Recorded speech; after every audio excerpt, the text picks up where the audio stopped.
प्रभु श्री राम जब लौट करके आए रावण को मार के, तो जनक जी महाराज ने एक पत्र लिखा और पत्र लिख करके राम जी से कहा कि हे जामाता जी, हे दामाद जी, 14 वर्ष बाद आप वन से आए हो। आप में तो जनकपुर के लोगों के प्राण हैं ही, परंतु हमारी लाली जो है जानकी, वो तो हमारी प्राण ही हैं। समस्त जनकपुर वासी आप दोनों युगलों को कुछ दिन के लिए जनकपुर बुला रहे हैं कि आप कुछ दिन आराम करने आओ। 14 वर्ष वन में रह के आए हो, और आप अकेले नहीं आवे, अपने तीनों भैयाओं को, तीनों लालियों को और अपनी समस्त सेना हनुमान जामवंत सहित सबको लेकर के आप जनकपुर आइए कुछ दिन आराम करने। हमको कुछ दिन सेवा करने दो, आपकी मेहमान नवाजी करेंगे आपकी। कुछ दिन के भ्रमण के लिए आप लोग जनकपुर आ जाओ।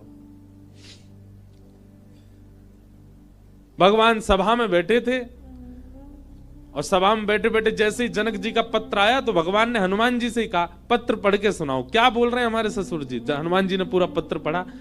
बोले, भगवान, हे प्रभु श्री राम, आपको, पूरी सेना को, हमारी मैया को, तीनों भैयाओं को, तीनों भाभियों को, सबको जनक जी बुला रहे हैं जनकपुर कुछ दिन आराम के लिए। सबरे बंदर उछलने लगे। बोले, जय हो, बढ़िया भयो, अब आनंद आएगा, जनकपुर में जाएंगे, हम सब अपने हाथ पांव दबाएंगे। बहुत युद्ध करके आए रावणों से, रावण की सेना से, और बढ़िया मालपुआ खावे को मिलेगो। राम जी की बारात में तो हम नहीं जा पाए थे, पर बारात की चर्चा हमने सुनी थी। वहां तो भैया बड़े पकवान बने थे, हम सब जाएंगे। ब्राह्मण सारे बानर इतने ज्यादा उत्सुक हो गए, हम सब जाएंगे। बानरों की उत्सुकता देख करके राम जी बोले, शांत हो जाओ भैया। अब भाई देखो, हमारा निर्णय यह है कि जनकपुर हमारी ससुराल है, और कहीं भी नाक कट जाए चलता है, पर ससुराल में हमारी नाक ऊंची रहनी चाहिए। और इन सब बातों को ध्यान में रखते हमारे मन में आया कि हम जाएंगे, भरत जी जाएंगे, लक्ष्मण शत्रुघ्न जाएंगे, चारों बहुएं जाएंगी, कुछ वरिष्ठ लोग जैसे जामवंत जी, हनुमान जी, अंगद जी आदि आदि कुछ वरिष्ठ लोग जाएंगे। बाकी बानरों से हमारी प्रार्थना, आप तो यहीं सरजू जी के तट पे अयोध्या में ही रहो, आप लोग मत चलो। बानर सब उदास हो गए। बोले, क्यों, हम क्यों नहीं चले? बोले, आप लोगों का स्वभाव ऐसा ही है, किसी से भी छीन के खा जाते हो, कहीं पर भी मलमूत्र त्याग देते हो, कहीं भी उछल कूद कर देते हो, डाले तोड़ देते हो, वन उजाड़ देते हो। और जनकपुर हमारी ससुराल है। हमारे सामने किसी ने कह दिया कि अरे देखो, वो वन पूरे बानरों ने उजाड़ दिया। बानर किसके? बोले, राम जी के। तो हमको तो बहुत बुरा लगेगा, लेकिन आप लोगों का यही स्वभाव है, तो क्या करें? इसलिए आप लोग तो अयोध्या में, इसको कितना भी चलो उजाड़ो, ये रहेगा अपने ही लोग हैं, सुधार भी देंगे। अब वो तो ससुराल है, वहां तो संकोच हो जाएगा हमको। बानर सब नीचे मुंह करके बैठ गए। राम जी तो अपनी घोषणा करके चले गए। जामवंत जी, हनुमान जी बोले, भाई सब लोग उदास क्यों हो गए? बोले, जब रावण से मरवाना था तो हमको ले गए, और जहां रसगुल्ला मिलेंगे, मालपुआ मिलेंगे, फल मिलेंगे, मेवा मिलेंगे, सेवा मिलेगी, वहां हमको छोड़ के जा रहे हैं। हाँ, यही बात है। जहां ये था कि मृत्यु सामने, वहां बानर आगे, और जहां मालपुआ आगे, वहां बानर नहीं छोड़ जा रहे हैं। जामवंत जी ने हनुमान जी से कहा, हनुमान जी आप जाके निवेदन करो। बोले, देखो हम तो कुछ नहीं कहेंगे, हमारे स्वामी हैं, उनकी आज्ञा हमारे लिए सर्वोपरि है। आप बड़े हो, सीनियर हो, आप ही बात करो। जामवंत जी गए और राम जी से कहा, देखो सब बानर बहुत उदास हो गए, आप ऐसे मत करो, मैं जिम्मेवारी लेता हूं, एक पत्ता भी जनकपुर का टूटेगा नहीं किसी वृक्ष का। ले देखो, आ गए ऊपर से। इनकी काम की बात चली, सुनवे आए। बोले, आपके ससुराल में एक चीज भी यहां से वहां नहीं होगी, हमारी गारंटी। राम जी बोले, भैया 100, 200, 300 बंदर नहीं है, करोड़ों बंदर हैं, किस किस को संभालोगे? बोले, हमारी जिम्मेवारी। मैं वचन देता हूं, आपकी ससुराल में एक बात भी ऐसी नहीं होगी जिससे आपको संकोच अनुभव हो। अच्छा देखो, राम जी को संकोच की कोई चिंता नहीं है, तो लीला कर रहे थे राम जी। आनंद कर रहे थे। जामवंत जी बोले सब बानरों की जिम्मेवारी मैं लेता हूं। राम जी बोले देख लो, फिर हम कुछ बात होगी हम तुमसे ही कहेंगे। जामवंत जी बोले आप कह लेना हमसे, बस जिम्मेवारी हमारी। ठीक है। जामवंत जी बाहर आए, बाहर आकर के सब बानरों से बोले हाँ भैया सुनो, राजी हो गए राम जी आप सबको ले जाने के। बंदर तो छलन लगे, जय हो राजा रामचंद्र भगवान की जय हो, हमारे जामवंत जी की जय हो, अब तो जाएंगे खूब आनंद करेंगे। बोले लेकिन सावधान, मैंने जिम्मेवारी ली है, एक पत्ता भी नहीं टूटना चाहिए जनकपुर के किसी वृक्ष का। बानर बोले बिल्कुल नहीं टूटेगा, आप तो बिल्कुल आज्ञा करो कैसे चलना है। बोले सब मुझे देखो, जो मैं करूं वही करना है, जब मैं बोलूं तब बोलना है, जब मैं शांत रहूं तब, यहां तक कि श्वास भी मेरे संगी लेनी है सबको। मैं जब छोड़ूं तब छोड़नी, तब लेनी तब लेनी। मैं जब मुड़ूं तब मुड़ना, मैं जब देखूं तब देखना, मैं जब सोऊं तब सोना, मैं जब खांसूं तो खांसना।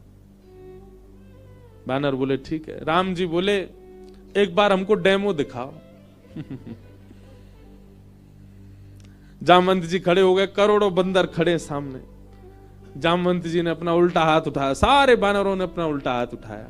जैसे परेड होती है ना 26 जनवरी को, तो हमारे मिलिट्री के जवान बिल्कुल एक संग उनके हाथ पैर चलते हैं, ये हाथ पीछे तो यही हाथ पीछे जाएगा। उनको देखो कभी, उनके पैर भी बिल्कुल समय पे आगे, समय से पीछे, गर्दन भी समय से चलेगी। वैसे मिलिट्री के जवानों की तरह सब बंदर खड़े हो गए। जामवंत जी हंसे तो सबरे बंदर हंसे। जामवंत जी खांसे तो जिनको खांसी नहीं आ रही वो जबरदस्ती खांसे। खांसना ही है, जामवंत जी खांस रहे हैं। राम जी बोले चलो ठीक है, अब चलते हैं जनकपुर। आहा, जनकपुर की ओर जा रहे हैं।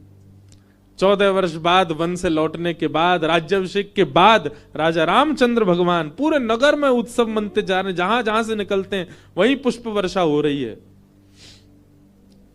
विशाल सेना राम जी की चल रही है। पर इस पूरी यात्रा का सबसे श्रेष्ठ केंद्र बिंदु, आकर्षण बिंदु था बानरों की परेड। बिल्कुल ऐसे चल रहे हैं सीधे। जामवंत जी इधर देखे तो सब बानर इधर देखे, जामवंत जी नीचे तो सब नीचे, जामवंत जी खुजा में तो सब खुजा में। जैसे ही जनकपुर में पहुंचे, राम जी की सब बलैया लेने लगी अटारी इनसे, हमारे पहुना आए हैं, हमारे जमाई राजा आए। सबके नेत्र सजल हो गए। पर पूरे जनकपुर में जैसे ही बानरों ने प्रवेश किया, आहा, बानरों की ऐसी प्रशंसा, भैया कैसे सुधरे भाई। अच्छा, जामवंत जी ने सबके काजे वस्त्र भी सिलवाए थे। सब बानर बिल्कुल बढ़िया, ऊपर को आधी बगलबंदी सी पहन के, नीचे धोती सी पहन के, टोपा से पहन के चल रहे थे। कैसा, मैं तो चिंतन करता हूं कैसे लग रहे होंगे सब। हम बंदरों के बीच में ही रहते हैं ना वृंदावन में। महाराज आरती का थाल ले लेकर के जनकपुर की सब नारियां आरती कर रही हैं, पर बानर नहीं उनकी ओर देखें भी। जब जामवंत जी देखेंगे तभी देखेंगे। जनक जी महाराज ने स्वागत किया, और स्वागत करके खूब प्रेम से वार्ता हुई। ऊपर बोले भैया पूरे जनकपुर में हल्ला है आपके बानरों का, कैसी सेना। लग रहा है देखते ही बनता है कि यही बानर मार सकते हैं रावण की सेना को। इतने शिष्टाचारी, इतने गंभीर। देखो इतनी बड़ी सभा में करोड़ों बानर बैठे हैं, पर सुई गिर दो तो उसकी आवाज भी आ जाएगी। Pin drop silence. दूर बैठे जामवंत जी सिर हिलावे, सब बानर करें हाँ। अब आप बहुत दूर से चल के आए हैं, सबकी प्रसाद की व्यवस्था है। हाँ भाई, सब बानरों के आगे चौकी लगाओ। पहली बार बानर चौकी पे बैठ के पाएंगे। चौकी पे बैठ गए, चौकियों के आगे दूसरी चौकी, चौकी के ऊपर सोने की थाली, चांदी की कटोरी। आहा, क्या बढ़िया। सब बानरों की थाली, पहली बार बानरों के आगे थाली लगी है। लेकिन बानर थाली में नहीं देख रहे हैं, सब जामवंत जी को देख रहे हैं। पनीर की सब्जी आई, काजू की सब्जी आई, ये सब्जी आई, मिष्ठान आए, पूड़ी आई, 5 प्रकार की पूड़ी आई, रोटी आई, चावल आए। बानरों का स्वभाव क्या है, आप केला भले ही हाथ से दो लेकिन फिर भी छीन के ही लेगा। बानर का स्वभाव होता है, उसका छीनने का ही स्वभाव होता। पर सारे बानर ऐसे बैठे जामवंत जी को देख रहे, टेढ़ी टेढ़ी नजर करके देख तो रहे थाली में क्या क्या आ रहा है, लार टपकती जा रही है, लेकिन नहीं, जामवंत जी जैसे कहेंगे वैसे ही खाना है। सबको फल दिए गए, फलों में सब फल अमनिया करके दिए, आम सबको साबुत दिए गए, सबकी थाली के आगे आम रखे गए, सब बिल्कुल थाली हो गई। जामवंत जी महाराज ने सब बानर की ओर देखा, सब बानर बिल्कुल जामवंत जी को देख रहे थे। जामवंत जी ने हाथ में जल लिया, अन्नपूर्णे सदा पूर्णे, सब बानर बोल रहे अन्नपूर्णे सदा पूर्णे। थाली के ऊपर 4 बार घुमाया, सब बानर घुमा रहे हैं, आचमन किया, सब बानर आचमन कर रहे हैं। जनक जी बोले राम जी मान गए आपकी इस सेना को, क्या अद्भुत बानर है सब। राम जी बेचारे धीमे धीमे पा रहे, बोले बस ये लाज बची रहे जितनी देर है। प्रसाद पाने लगे बिल्कुल वैसे, अगर दाल चावल पा रहे हैं जामवंत जी, सब दाल चावल ही पा रहे हैं, जितनी दाल जितनी सब्जी डाल रहे हैं उतनी डाल रहे हैं। अद्भुतता थी देखने में। थोड़ी देर पाने के बाद जामवंत जी की दृष्टि पड़ी आम पे, जैसे ही आम उठाया सब बानरों ने एक संग आम ही उठाए। जामवंत जी घुमा के देखें, सब बानर घुमा के देखें। जामवंत जी ने जोर से आम दबा के देखना चाहा कितनी गुठली है इसमें। अब वो आम ऐसा था कि जैसे नेक दबाया सो गुठली उछल गई उसमें से। अब जैसे ही गुठली उछली तो सब बानर दोनों हाथन से दबाई रहे, वो गुठली उछलनी चाहिए क्योंकि जामवंत जी की गुठली उछली है। अब सब बानर जैसी आम दबा में सबकी गुठली उछली। गुठली के उछलते ही जामवंत जी बोले इन हाथों से मेघनाथ निकल के नहीं भाग पाया, इन हाथों से रावण निकल के नहीं भाग पाए, छोटी सी गुठली भाग गई। और जामवंत जी जैसे ही उछले गुठली पकड़ने को, बानर बोले हमें भी ऐसे ही पकड़नी है, और एक दूसरे के ऊपर झपट्टा मारे। महाराज जी आप पकड़, कहीं कड़ी उछाल रहे हैं, कहीं दाल उछाल रहे हैं, पूरी उछाल रहे हैं। जनकपुर की पूरी सभा जो कि स्वर्ण मंडित थी, जो कि चांदी से मंडित थी, आज वो खीर मंडित हो गई। सब जगह कड़ी खीर उछाल उछाल करके पूरी सभा का लेपन कर दिया। राम जी नीचे नजर करके बैठे। अब तो बानरों को खुली छूट मिल गई, एक दूसरे की थाली में से ले लेके भागे। 2-4 बानर तो जनक जी की थाली उठा के भाग गए। जनक जी देखते रहे और देखते ही देखते जनक जी की दृष्टि पड़ी राम जी को। राम जी बड़े संकोच। जनक जी समझ गए ये तो भैया पूरा प्री प्लान्ड था कि सीधे सीधे चलना है, सीधे सीधे खाना है। नहीं, बानर अपना स्वभाव कैसे छोड़े। राम जी को संकोच में देख जनक जी ने उनको हृदय से लगाया, बोले हम बिल्कुल अप्रसन्न नहीं है, हमको प्रसन्नता है कि इतना आनंद हुआ आज जनकपुर में इतने दिन बाद। आप बिल्कुल संकुचित मत हो। लेकिन सबसे ज्यादा संकोच हो रहा था जामवंत जी को। मैंने जिम्मेवारी ली थी और मैंने बिगाड़ दिया सब काम।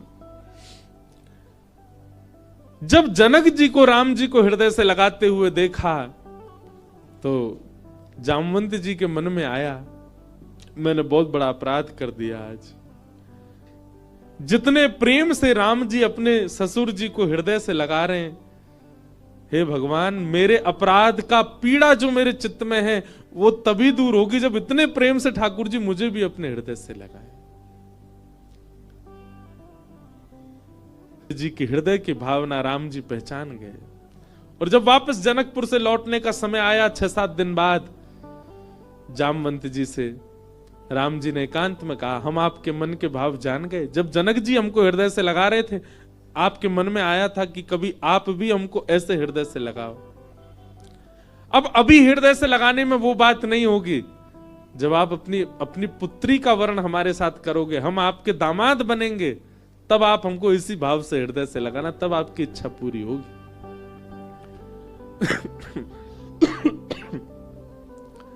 जामवंत जी को 1 युग तक प्रतीक्षा करनी पड़ी। और 1 युग बाद आज वही राम जी जब कृष्ण बनकर के आए, जामवंत जी ने अपनी पुत्री जामवती का विवाह भगवान के साथ किया। बोलो जामवती रमण भगवान की। ऐसे हमारे ठाकुर जी हैं। तीसरा विवाह भगवान का सत्यभामा के साथ में हुआ।